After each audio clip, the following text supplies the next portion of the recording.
Ladies and gentlemen, we are back for UFC Vegas 40, another 15-minute breakdown, if you will. We're gonna get to that number. I absolutely promise it. Maybe not today, maybe not tomorrow, but someday. Now, as always, we got the coffee going. We're drinking a bit of Kimbo today, that espresso bean out of Italy. Obvious reasons. Kimbo, birthday weekend. Let's go. Let's talk about how we're just still killing the game after a mediocre 6-3 performance last week, but 315, 187, and 4 overall in UFC Pick'em, 65 and 27 and 1 in our last 8. 26 and 6 in our last 4 main cards, and obviously our power levels were far too high with the Super Saiyan pick. We're coming back down earth a little bit with the Sabina Mazo one. 11 and 6 overall, still 5 and 1 in our last 6, but let's quickly touch on that. I think Maria broke my heart, obviously more than anybody's, for me to go against her in that fight. I think that I was completely clouded by emotional judgment there, which will not happen very often anymore. But that Mackenzie Dern fight, I just really want to quickly touch on that. Big congrats to Randy Brown in the co-main. But when you looked at her fight, I really thought, Marina was just always going to be the better striker. But when you saw Mackenzie get it to the ground, she was doing great. And she didn't really go for that so much. And I think as she got more tired, you really saw the old Mackenzie coming out, really forcing the punches. And I think that was kind of my biggest indicator that she just might not be ready for the big time. I think that the striking that we saw in the championship rounds, could you imagine watching that in a championship fight? That's just some food for thought, if you will, because I love her so much, and I think she's really going to be one of the best we've seen, maybe of all time when it's all said and done. But that was tough to watch, especially later in the fight. You could tell she was a little defeated. You could tell she was forcing her combos and just trying to find a way to get Marina, up against the fence. But Marina was just so game as she kept going. And it almost seemed like after the second time that she was really on the ground, she kind of gained confidence knowing that it just wouldn't happen again. So that was a tough pill to swallow, I think, for me personally, because I think from an analysis side, it was just really tough to watch how that last few rounds played out. But outside of that, guys, fun card, 6-3 overall, as I mentioned, and I think UFC Vegas 40, as everyone kind of criticizes those last few, and they turn out to be very underrated and live up to some new hype, I think this card has the same potential, and we're going to have to try to do this within 15 minutes again. So without further ado, I'm going to start that timer, guys. If you can give me a like, throw me a subscribe. Obviously, hit me up on the follow on Spotify where you can get the audio, man. We're just doing big things. Me and Cage Side have partnered up. We've got a website going together. I'll be doing a lot of the writing over there. So head over to his Instagram page if you want to follow him. And he's going to get a lot of content going, as he always does. And we're excited to work together. But let's get back to what we love to do. 15 minutes. Start the timer. Let's see how it goes, y'all. Now, it's funny, the first fight, Istela Nunes and Ariane Carnelossi, the one thing that you always remember Carnelossi is the loss to Angela Hill was due to that big eyebrow cut, and I think that she showed in that Na Liang fight just how ferocious she can be. The ground and pound was insane. The ability to push forward and throw good combos was insane. Not a big fan of the multiple steroid, violations, but outside of that, I think she's really fun to watch and exciting in terms of just skill, right? I think that she's able to push the pace. Now, let's get into her opponent, Nunes, a little bit. There's not too much tape about her, but Fight Sport did release a highlight reel, and a few things you can tell right off the bat. Loves the left high kick, throws a lot of kicks, has the Muay Thai stance. Both of them have a fairly good Muay Thai background, but I think it's the rest of MMA that's going to pose problems for Nunes here. It's really funny because we're listed at 2 inches of height difference, but the way the weigh-ins looked and the way your head looked, these two look like they were at least 3 to 4 inches in difference, but there's a significant reach disadvantage here. But I think that Carnelossi is going to be able to push through.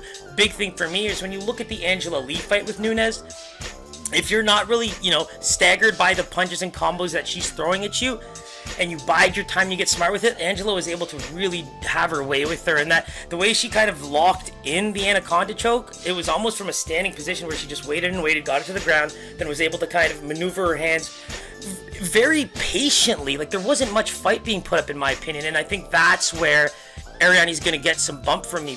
She's got huge BJJ background. She's just such a well-versed fighter coming out of Brazil, and I think that that black belt specifically could pose huge problems here for Nunes, because I don't know if her power and the combos are going to do the damage that she needs it to. So let's take a look at the lines here. I got Carnelossi as a -170, -175. I just think that there might be some, unknown factors, but overall, just the skill level here and the diversity of ways to win just makes Carnelossi the big name for me. So let's take a look. Look at me, guys, right off the bat. 175 opener, but actually came down to -160, -151. Obviously, I think the weigh-ins, there's, for me, the face-offs, all that kind of stuff plays into it a little bit. But Nunes opened as a +150, now gets to about a +130, +125 in some places. Look out for that number. You want to look up for a bit higher. But I think it's going to be a fun fight to kick things off. I do think Ariane is going to come away with that dub. I'm going to make that pick right now. Let's get into Danaa, Batgerel, and Brandon Davis. This is my pick for fight of the night, y'all. I think that Danaa's going to be able to get this pace going. He's able to go 3 rounds, no problem. We saw it against Tang. And Brandon Davis, man, such a veteran of the sport. I think that he just didn't get the respect he kind of deserved because of the components he's taken on, right? He was 1-4 when he left, but Giga, Kyung Ho Kang, Zabit, and Barzola. And Zabit's the first person to really kind of finish him via submission, and he's never been finished via strikes. Big thing for me is when you look at the Randy Costa fight, he was able to avoid a lot of that length striking, took a lot of damage, and then just grinded his way to a win. And I think that that's where this fight is going to pose problems. We saw that Batgerel's got power, he's got a lot of good footwork, but Brandon Davis brings a different style to the game, and I've gone back and looked at some of the tape while he was, in the Gulf Coast MMA promotion, and it was really interesting to see how well he did. And the big thing for me is when you look at his most recent win before coming into the UFC, he looks in incredible shape. Like, I think that there's like old school MMA looking, maybe some roids for some people. I'm not saying anybody here, but the athlete look that he has right now is insane. He looked a little drained at the weigh-ins, I think, because of it, but he looked so good in his last fight. He was patient, was setting up his combo as well, and was able to finish on the ground with some good ground and pound. So this is going to be an interesting fight in terms of just skill, because I think that Brandon Davis might be a dog here just out of recency bias, but I don't think it deserves to be anything worse than a pick'em. And so I'm going, as I said, my personal line here would be a pick'em, but I want to give it a -125 for Danaa in terms of just recency bias. So let's take a look here. Whoa! So obviously this line is dropping. -181 for Batgerel, now about a -160, -158. And Brandon Davis, +159, dropping to about a +138, but some places still giving to you a +150. Get on that. If you're a believer in Brandon Davis and just that old school style of fighting, I think that he might be able to have his way with Batgerel just because of the way he can win a fight. That's crazy line, guys. Wow. And my pick is most likely going to be Brandon Davis for that one. I'll confirm on Instagram and Twitter towards the fights. But next up, my Canadian sister breaking Khamzat Chimaev's record of fastest turnaround time for a fight. Lupita Godinez jumps up in weight to take on Luana Carolina. Now, talk about face-offs and weigh-ins. I mean, they obviously have a significant size difference there, but a few things that I do like about Luana Carolina, as I believe Lupita is going to be a big favorite here. Luana has some good length striking, right? My girl, Zombie Girl, could not get much in on there. She was landing big shots, but the way that Luana fights, it's like she keeps her own pace, but she's able to throw big body kicks. She likes to attack with good combos, and I kind of saw a little bit of groundwork in her previous fights, but I just like the way that she stays poised on the feet and can kind of set things up. But Lupita's going to push forward. Lupita loves to get the ground game going and look for submissions. I think that she's going to have a bit harder of a time against Luana than she did in her last fight.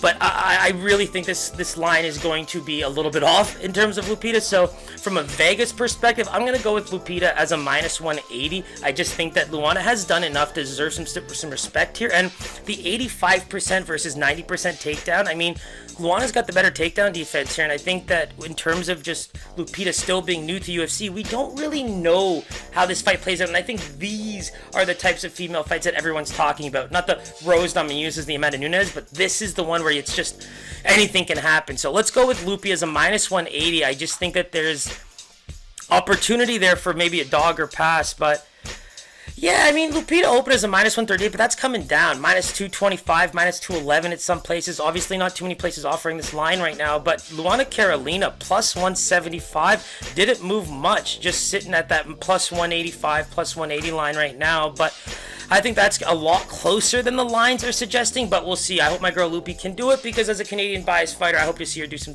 real good damage in the UFC. We need some fighters in there. But next up, man, welterweight, Danny Roberts and Ramazan Emeev. Now, this is an interesting fight for two reasons. Not only has Danny Roberts been away for a long time, but I just talked about how you're seeing this switch from, in Brandon Davis, of like these fighters that are kind of thick and muscular to pure athletes that look like they're ready for a triathlon with Paul Felder. And Danny Roberts falls into that category. Go look at his Instagram page. Like, he looks very lean, and I'm impressed by that. Now, Ramazan Emeev, like, his defensive ability is so good, right? He's able to avoid a lot of damage because he works it into his wrestling, loves the clinch work, getting it to the ground. I think that his offensive striking, there's a reason why he, nobody talks about him knocking people out like crazy. And I think Danny Roberts has an opportunity here to use some length striking, keep his distance a bit. I think he has a tendency to pull forward, get the knees in and stuff. That might be something he wants to avoid, because Emeev is going to have some strength to him. He's going to be a good wrestler, a good grappler, and I think if he gets too far into there, that's going to be a problem. But distance striking could be the key for Roberts to pull off what I believe is going to be an upset. And, training at Sanford, he's with the right people in Florida, and he looks phenomenal. And that's what makes me really believe that the layoff for Roberts might have been pretty good. So I really want to consider kind of looking into a dog here, because I believe Emeev is going to be about a minus 270 favorite here. But, I mean, I really, as much as I want to go pick him for Emeev, I think there's a chance for Danny Roberts to piece him up on the feet if he can keep his distance and use some of that footwork. Defensively, on terms of takedowns, I think that's going to be a problem. But let's take a look here. Wow, Emeev opened minus 220, now seeing as high as a minus 375. That's absolutely insane. I think that this fight is a little bit closer than that suggests, but we obviously don't know. Plus 185 opener for Danny Roberts, and now going to a plus 275. I think that there's just not as much to see of him for how long he's been away, but that's a very interesting fight to re-look at when when the fight ends and we can revisit the lines. Now we've got the last prelim. Andrew Sanchez and Bruno Silva. Now, I already know that there's going to be such good recency bias on Bruno Silva. What do we know about him? He was the middleweight champion in M1. He did a very good job there. We saw him even go a little bit later into fights. But the thing about Sanchez is I know that my man Muradov gave him the stanky leg. And so maybe that plays into the part of where Sanchez's line and perspective from the public is going to be, because Bruno Silva came out and just completely destroyed Wellington Thurman. So did Andrew Sanchez, and we had Sanchez in on that fight. So for me, I think that there's a lot more outliers in this fight that people can kind of see. And who knows? Bruno Silva looks good at the weight. I think that Sanchez looked a little weird at the weigh-ins. That's my personal opinion on that one. I just found that he looked off. He didn't look drained. He didn't look like unhappy, nothing like that, but he just looked off. And Bruno Silva looks like he doesn't have to cut much weight at all for 185. I really like this fight, man. I think that Bruno has the ability to use that power to finish this fight, so I'm going to give him a favorite line. I just want to go with something under minus 200. So I've written down minus 190. So let's take a look at the line here. Minus 190 for Bruno. I mean, way too high. So I obviously, overread what people are saying about Sanchez. He opened as the favorite at minus 120, and I think that comes with not knowing much about Bruno, but they used the line movement to gauge where the line should be, right? The amount of money coming in to gauge where the line should be. And so obviously this move to Sanchez being a dog at about plus 125 to plus 135, and Silva moving into the minus 150 to minus 160 range. So we're a little bit overselling someone there, but I think that there's a good opportunity there to, dog or pass, if you will, especially now that the favorite is now the dog, something to always keep in mind. Now, Nate Landwehr and Ľudovít Klein get to kick off the main card, and that's because Jordan Wright, the Beverly Hills Ninja, and the Cuban Missile Crisis, Julian Marquez, won't be fighting. Marquez did come out with a non-COVID related medical issue, and so unfortunately that fight is off. But my issue with Landwehr is that he gets irresponsible pretty quickly. Herbert Burns is definitely not known for knocking people out, but the fact that he has a flying knee knockout over him is a big deal. And you can even say the same thing for Julian Erosa. Juicy's one of my favorite fighters because that, tough season was one of the best of all time, and he was my favorite fighter. But, he's the kind of guy that you have to put away because his striking and his durability is relatively good. Power can get him, but he loves to take the damage, and he has accurate striking. He throws good kicks, and again, Landwehr getting too excited, boom, got caught. Ľudovít Klein has a beautiful combination of volume striking and wrestling. I think that he's going to be able to overwhelm a guy who loves to push forward, because Klein is going to push forward too. Now, I do think Ludo could be closer to one of the biggest favorites on this card. I'm going with about a minus 250, minus 260 for myself, because I do think that loss for Ľudovít kind of set him back a little bit in terms of, even the diehards like ourselves who have known about him on the come up and his debut with the UFC. So I'm interested to see where this line is. I think that it could hit a minus 300, but I'm going with a safe minus 250, minus 260 here. So let's take a look. Minus 275 opener, but now all the way to minus 400 for Ľudovít. Like I said, very popular fighter with the diehards, and there's a reason to believe that in terms of styles, Nate Landwehr, as much as he wants to get into these, Darren Elkins style fights, I think Ľudovít is just too smart for that. 2.5 minutes, guys. I'm stressed. Women's flyweight, I think everyone knows just how good Manon Fiorot is in terms of a striker. Footwork is beautiful. Mayra Silva is one of those people that just love to push forward. She's a very grinding style fighter. I think that she finds ways to keep herself in the fight in different places, but for her, it's going to be all about like groundwork, clinch work, that kind of thing. But Fiorot is going to be able to keep distance. She's going to be able to use that striking to just fill her up. And I think the combos are going to be too much. I think that her ability to just read her opponent, she was just getting better and better and better in that last fight. And so for me, it's almost like taking her out of her comfort zone is only going to be in those small areas. And unfortunately, I think she's just too good at a distance, and I don't even want to go too much into this line because I actually think Ľudovít just blew me away, so this might be the second biggest line, so I'm going with Manon as a minus 300. Wow, not so high. Minus 220 opener. Some places minus 300, but on average, I'm going to give her about a minus 260, minus 250 here. I think that that's a really good fight to consider a parlay bet. I think that her striking is just too good, and I think she can go 3 rounds with ease, and if she avoids the ground, even if her strike or her BJJ is not there, this could be a tough fight for Mayra. Eric Gonzalez and Jim Miller. Now, this is an interesting one because Eric Gonzalez Ghost Pepper is a guy that really will do well later in this fight, right? I think he's going to do well as the fight goes on, whereas Jim Miller, if we don't see the best out of him in that first, maybe he gets a submission win, maybe he even uses that boxing to get a finish somehow, some way. It's highly unlikely. I think the submission's more likely, but he fades. He's just getting there, right? He's of that age. He's one of the biggest. He's one of those guys that make my life flash before my eyes when I go to his record. He's a beautiful fighter that we've seen take on some, that Joe Lozon fights. I mean, goddamn. I'm at 32 seconds time with Joe Lozon. I think that Eric Gonzalez, if this fight goes to the second or third round, he's going to do incredibly well. He's a volume striker. I think that he's able to kind of use any scrambles to his advantage, and the way that I saw him fight with Combat, I think he's really got the volume game down, which could pose problems later in the fight. So let's go with Jim Miller as the favorite for obvious reasons. He's a big name taking on a new guy in Ghost Pepper, so I'm gonna say minus 160 for Jim, but maybe closer to a pick'em. Wow, way off. Minus one. All right, we know. We'll get there, guys. So for Eric Gonzalez, plus 155, now all the way over, plus 200 unanimously. So if you're a believer in Eric Gonzalez and his ability to win these fights late, I think there's some obvious juice there to take advantage. My favorite, Vegas bet, if you will, outside of the pick'em, is the under in this fight, because you can really see the opportunity for Jim Miller to finish it in his own way in the first, but I think Gonzalez's volume, if he's able to do a lot of damage, whether it's the first and or second round, I think the third round could be somewhere where we see him come away with a big victory. Now we get it. I mean, guys, 14 minutes and I'm into the co-main. Give me some credit here.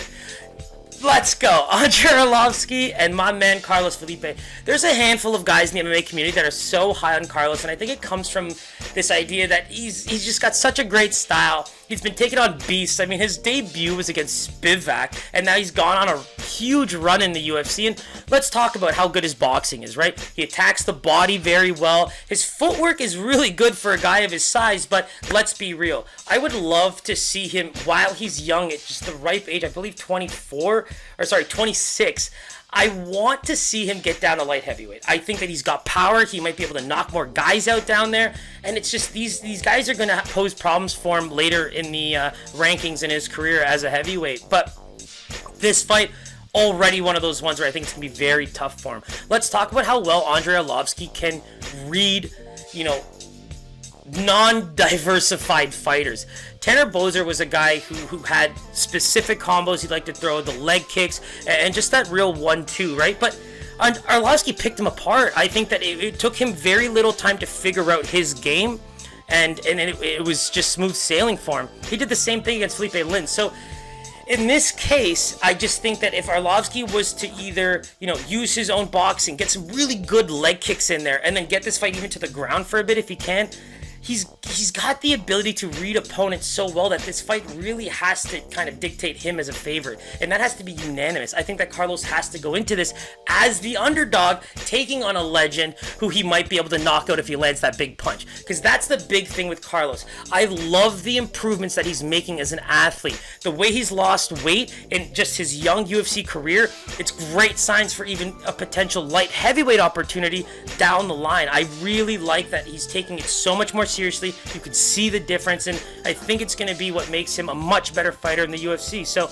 in this fight, I'm going with Arlovski at -120. I do think Carlos has enough public backing that will lower this line, but if Vegas believes in Arlovski so much, they will keep him as a favorite regardless of any of that. So I'm going with him as a -120. I think that, woo! Look at that. -160 opener, -110, -115, and -120 in some places.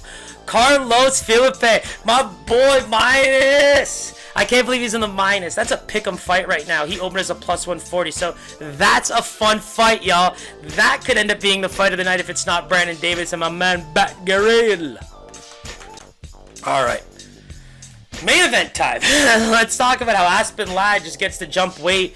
Is there? You always know when the UFC is just in love with fighters, right? And you don't want to blame them. I think that that's the whole point of getting these favorites out there and having them, explore the options of fighting on main cards. And so you have Aspen Ladd moving up after her failed weight cut, taking on a girl like Norma Dumont, who was supposed to take on a Holly Holm. There was title implications in this one, sorry. I think that this is one where you're seeing her get a chance of a lifetime, and Norma Dumont has really great boxing. Funny enough, I actually did a bit more research into just how good she got, and in terms of Brazilian Sanda, she's one of the best in the country. National title under her belt, so that's why her striking is looking so good so early in her UFC career. She got caught by Megan Anderson, but I think that was one where you just saw her maybe not get enough of an opportunity to get back to her feet. That might be personal opinion, but 67% striking defense, great at avoiding takedowns in my opinion. Like, those are the areas where I want to see more from her, because that's what makes me love fighting. Defense. It's the art of not getting hit, in my personal opinion, especially when it comes to stand-up games. But Aspen Ladd, great finisher. We've seen her really show resilience in a lot of her fights, and I think that's what makes her such a good prospect still. We haven't seen her fight since 2019. There's so many fighters like that we just haven't seen in a while, and it's not that she hasn't made an attempt. So for me, I like the way that she grinds out fights. I like the way that she can, finish with ground and pound. She's got good footwork. But this is a fight where Norma could easily pull off an upset if people are too high on Ladd, and she's not responsible here. So in terms of popularity, hype, and all of that, I'm going to go with Ladd as a favorite, about a -130. I just don't think it should be anything higher than that. So let's take a look here. 2 for 2, baby! Aspen Ladd, -160 opener, now sitting about a +130 to a +140 favorite. Norma Dumont, I really hope that if you were a believer in her, you caught that +140 line. The rest of them, +115, +105, not the most value there for someone who's on most pundits' list losing this fight. So, not bad, guys. 6 minutes over the 15-minute mark, the best we've ever done, I'm pretty sure. I really enjoyed looking into this card. I think it's underrated. Those are the most fun, if you ask me. As always, Instagram, Twitter for the final picks. Please hit that like button. Please subscribe. Head over to Spotify if you just want the audio and don't want to see this ugly mug. Follow me over there. I'm going to get all those links going now on our new website over at cageside.co, so look up for the articles there. But outside of that, guys, it's my birthday weekend, so take in that good luck. Ride it with these picks. I'll see you over there on the social media platforms come fight night. Peace.